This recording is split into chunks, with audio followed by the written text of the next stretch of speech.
선생님 이거 해석해보면 수동태인데 이 동사 왜 수동태 안 돼요? 선생님 이 동사는 왜 가산명사죠? 불가산명사 아닌가요? 못 살 것 같은데? 그럴 때 전 이렇게 얘기해요. 지랄하고 자빠졌네. 여러분 안녕하세요. 지우쌤입니다. 만나서 반갑습니다. 오늘은 지난 영상에 이어서 편의 문법, 그럼 어떻게 해야 잘할 수 있는지 6가지 중요한 상황에 대해서 이야기해 보도록 하겠습니다. 준비되셨으면 바로 가시죠. 고고고! 편의 문법 잘하는 방법. 첫 번째, 문법은요. 3월, 4월 배우는 양이 굉장히 많습니다. 1년 동안 문제를 풀어야 되는 기본 이론 개념을 한 번에 정리하는 시기, 가장 중요한 이론을 정리하는 시기가 3월과 4월인데요. 이 시기에 문법 공부 어려워. 문법 나한테 어색해. 하고 싶지 않아. 이런 마음으로 그 시기를 그냥 넘어간다면 그럼 여러분들은 나중에 가서 합격으로부터 멀어진다는 거 잊지 마시고요. 편의 문법을 3월, 4월 골든타임 놓쳐서 안 하잖아요. 그러면 여러분들의 문법도 생존율이 떨어집니다. 즉 남들 맞는 거 나는 틀려요. 그러면 남들 붙을 때 나는 떨어질 확률이 훨씬 높아진다는 거 잊지 마세요. 편의 문법 잘하는 법 두 번째, 선생님들마다 가르치는 방식이 조금씩 차이가 나는 게 바로 문법입니다. 그래서 문법은요, 이론 수업을 배우는 시기에는 한 선생님한테 배웠다면 그냥 그 선생님과 이론을 잘 정리하시면 됩니다. 그래서 이동 시기를 3월, 4월을 다 배우고 차라리 5월, 6월에 이동하는 게 낫지 3월 하다가 4월에 반을 바꾼다? 그러면 본인이 망하는 길입니다. 그래서 문법은요, 선생님을 믿고 가는 게 좋습니다. 여기 기호, 저기 기호 되다 보면 오히려 더 헷갈릴 수가 있어요. 같은 것도 조금씩 다르게 설명하기 때문에 그렇습니다. 그래서요, 문법 선생님 누가 좋다, 누가 나쁘다를 떠나서요, 여러분들이 맞는 선생님이 있다면 그 선생님을 믿고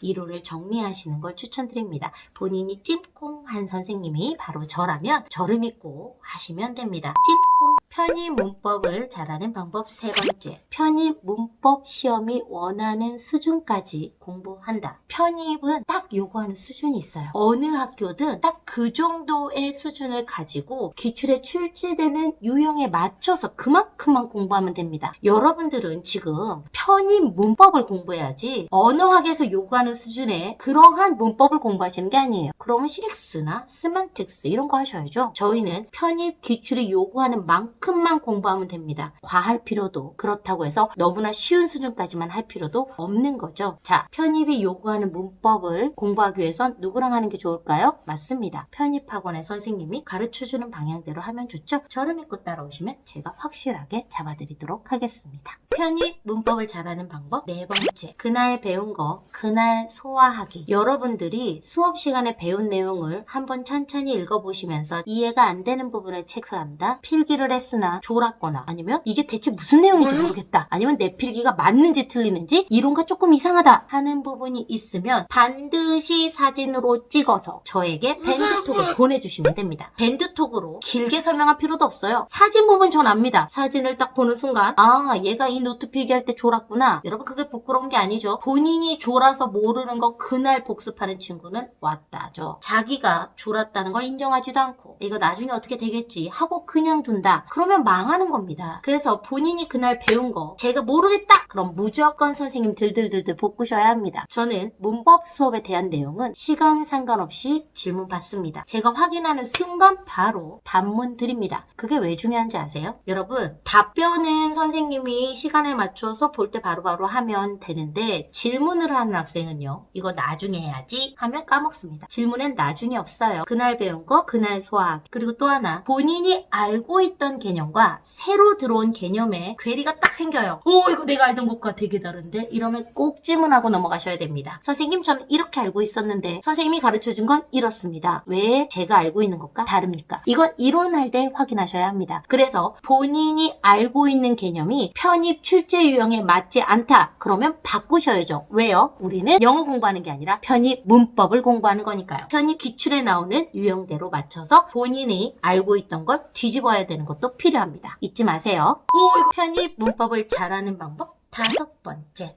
사전을 찾을 때 이제는 단어의 의미만 보는 게 아닙니다. 단어를 찾으실 때 그 단어의 품사를 확인하셔야 돼요. 각각의 단어가 의미뿐만 아니라 적재적소에 잘 쓰여서 문장 구조를 잘 이루고 있느냐, 이런 것들에 대해서 여러분들이 확인을 해야 되기 때문에 사전을 찾아서 얘가 문법에서 어느 자리에 쓰이는 건지 문법 시간에 보는 단어는 그렇게 찾는 겁니다. 이런 얘기 드리면 선생님 어휘 다 찾아야 돼요 하시는데 아니고요. 문법 문제를 풀거나 문법 이론을 공부할 때 이 단어 품사가 뭐지 궁금한 게 있다면 반드시 확인하는 습관을 들인다 라는 겁니다. 아닙니다. 편의 문법을 잘하는 마지막 6번째입니다. 편의 문법은요, 그런 거 같아 라는 게 아니에요. 얘가 왜 정답인지 1 더하기 1은 2인 것처럼 정확하게 클루를 제시하는 게 편의 문법이기 때문에 나의 말도 안 되는 원어민적인 감성으로 푸시지 마시고 한국어적인 잣대로 풀지 마시고 문법이 요구하는 정확한 포인트를 찾아내려고 노력하시면서 푸셔야 합니다. 예를 들어서 price라는 단어를 딱 접했을 때 price, 가격,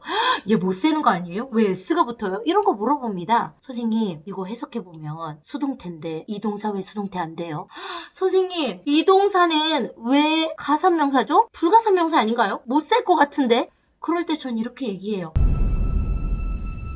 여러분 이건 무슨 얘기일까요? 그건 그냥 영어가 정해놓은 거예요. 그냥 영어에서 걔가 가산 불가산이 다 쓰여요. 사전을 찾아보면 CU라고 표시가 되어 있습니다. C, countable 셀 수 있어? U, uncountable 셀 수 없어가 아예 그냥 사전에 있고 영어라는 단어가 그렇게 본디 태어났어요. 거기에 왜 라는 말을 붙입니까? 그러면 안 돼요. 초반에는 내가 알고 있던 그냥 한국어적 해석으로 익숙한 해석으로 문제를 풀면 풀리는 느낌이 듭니다. 그런데 거기에 익숙해지시면 한국어적 해석에 걸려 넘어지십니다. 출제자들이 제일 좋아하는 게 뭘까요? 학생들이 해석해서 틀릴 수 있는 문제 정말 중요합니다. 문법이 요구하는 정확한 포인트를 찾아내려고 노력하시면서 푸셔야 합니다. 이해가 선행되는 건 정말 맞지만 문제를 풀 수 있도록 정리해서 암기하는 게 중요합니다. 여러분 3월부터 12월까지 어떻게 보면 장기 레이스기도 하지만 이 4가지 어휘문법 독해 논리를 적재적소에 단계별로 공부하다 보면 굉장히 시간이 부족하다는 걸 느끼실 겁니다. 여러분들의 정해진 시간을 전략적으로 잘 쓸 수 있도록 문법이 여러분들의 공부에 방해가 되지 않고 도움이 될 수 있도록 제가 최선을 다해서 돕겠습니다. 여러분들도 심기일전하셔서 오늘의 공부가 내년에 내 앞에 내가 원하는 학교 타이틀을 달아줄 수 있다 라는 그 생각을 항상 하시면서요. 오늘 하루도 알차게 아낌없이 열심히 공부하시는 하루였길 바랍니다. 자, 오늘 영상은 여기까지 하겠습니다. 자, 여러분 수고하셨습니다. 안녕.